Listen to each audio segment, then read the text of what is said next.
Hi, everyone. Thank you for joining us for another fireside chat for our FreightWaves 3PL Summit. I'm Kaylee Nix, and joining me today is Nick Strober from Lean Solutions Group. Today, we're talking about all about the value of training and retaining those employees, specifically when it comes to the ones that maybe you've decided to take offshore. Nick, thank you for joining us. Yeah, absolutely. Excited to chat with you and let's dig into it. So we know that when it comes to the idea of training, development, and continuing to retain your employees, Lean Solutions Group is one of the groups that kind of has it down pat, right? You guys offer some really good resources, specifically in the 3PL space. Talk to me a little bit about where we sit right now in retention of employees and with the current job market, kind of how things are shifting to make retention a forefront issue. Yeah. No, it's a good question because it's been popping up a lot more. I mean, even when you look at our business overall, we've got a lot of competition that started to pop up, not just in Colombia, but Manila, Mexico, Guatemala. And so for us, retention is key because if an employee leaves lean or if the employee leaves our customer, they essentially leave with lean. And so it's important to make sure that we work hand in hand with our customers to give them the best practices in order to understand what are some of the retention processes and things that you need to do to create this stickiness with the team offshore. Because a lot of the time our customers are working with these offshore teams for the very first time. They've never really experienced what it's like to work with these offshore teams. And so us coming in as your kind of thought partner in a sense, being able to kind of walk through our best practices to show, hey, this is how you build engagement. This is the structure that you want to implement. This is the engagement strategies that others are doing to ensure that you create that retention within the organization. And so it's something that we pride ourselves in. I mean, if you look at the overall BPO space, attrition is relatively high.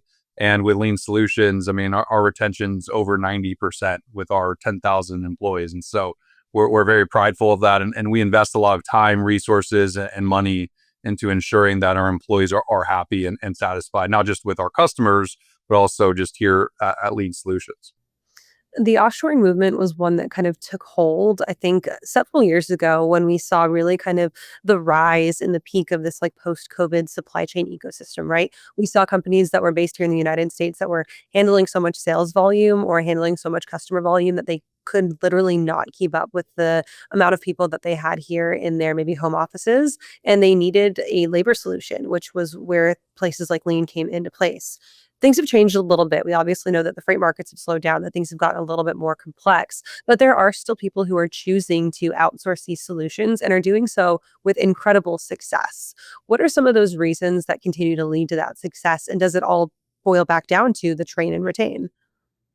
Yeah, I think it's a few things. I think one, it's making sure that companies are looking at all avenues to cut costs right now, right? With the market being in the dumps, there's only so many ways to really kind of boost margin and cut costs. And so I think companies are starting to better analyze what functions could really be done offshore versus what they're doing in the States. And then also taking a look at, okay, what are my revenue producers still doing in the States that maybe we could strip off to have some support teams through Lean or another provider. And so that's where, my team specifically is the account development team that's really kind of like consulting with our current customers to better analyze their business and say, hey, have you considered doing X, Y, and Z to find some more of that cost cutting and efficiency gain?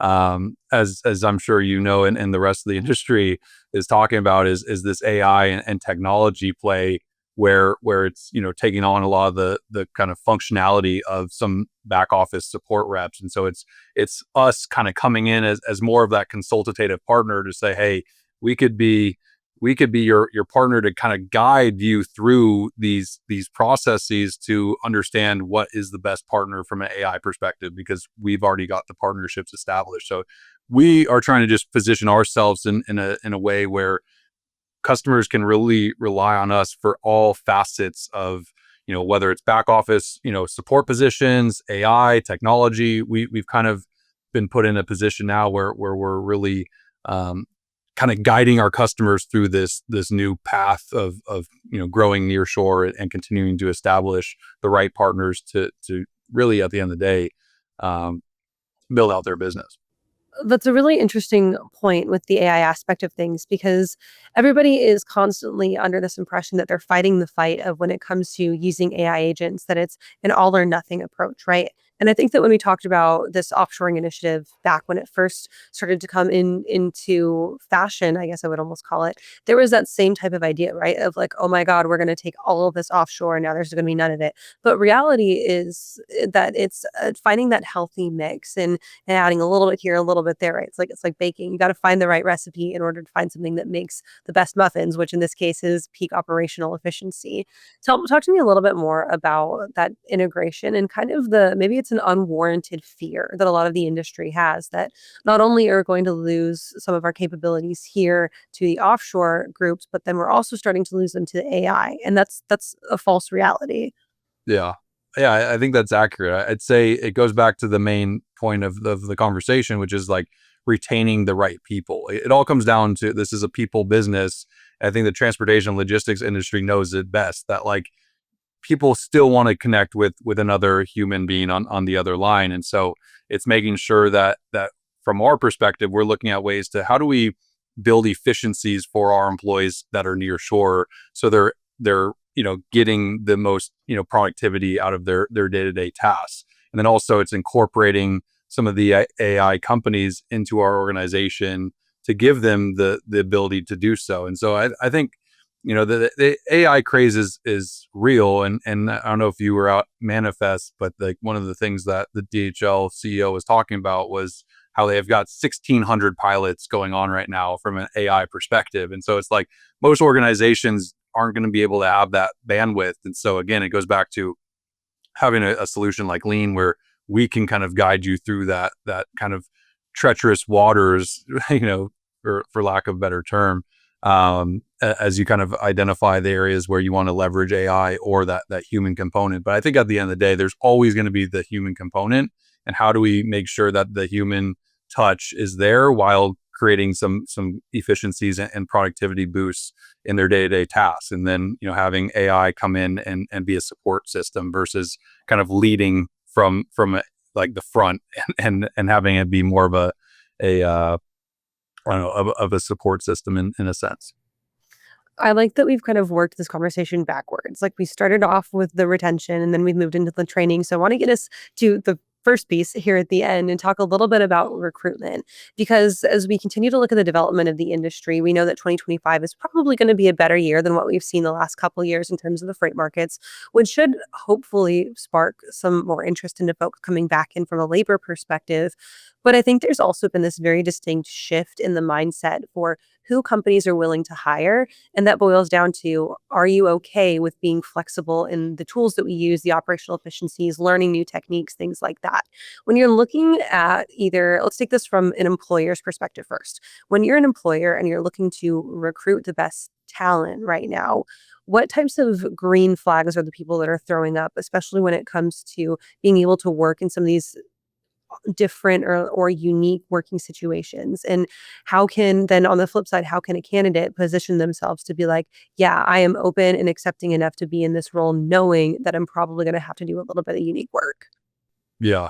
I mean, it's basically what our whole business is all about. We're a huge recruiting firm to some degree, where we're recruiting some of the top talent throughout some of the countries that we operate in, and so it is essential to make sure that as we're siphoning through thousands of profiles and CVs and handling some of these interviews, us as an organization are also considering, how can we incorporate some AI tools to make that process more efficient just for us. When it comes down to the actual people, I think we all know it, people in transportation logistics, it's the reason that we've found success is because we're able to provide people that are passionate, they're eager to learn, they want to provide for their families, and this transportation function that we're supporting for a lot of our customers. We're able to kind of dial in the specific requirements for those types of employees, and so For us, it's something that we pride ourselves in being able to kind of capture the right talent to come into the organization and stay for quite some time. And so, again, it goes back to our recruitment process, making sure that their level of English is satisfactory, going through math and English proficiency tests, background checks, all the things to make sure that we're kind of dialing in the right candidate in the first place. So then that we know that they're going to be there for the long run. And so I'd say it's making sure that the people that we're recruiting in the first place are the right ones, and they're going to stick around for a while. And so we've kind of found that sweet spot. I kind of want to put a bow on this just by asking about what the future looks like for you guys and kind of what it looks like for the staffing services space as a whole. And when we're looking at the idea of that recruit, train, retain, what does the next 3 to 5 years hold for maybe the industry as a whole, but particularly for Lean? I mean, we're super bullish on where we're going, not only as a company, but I think as an industry.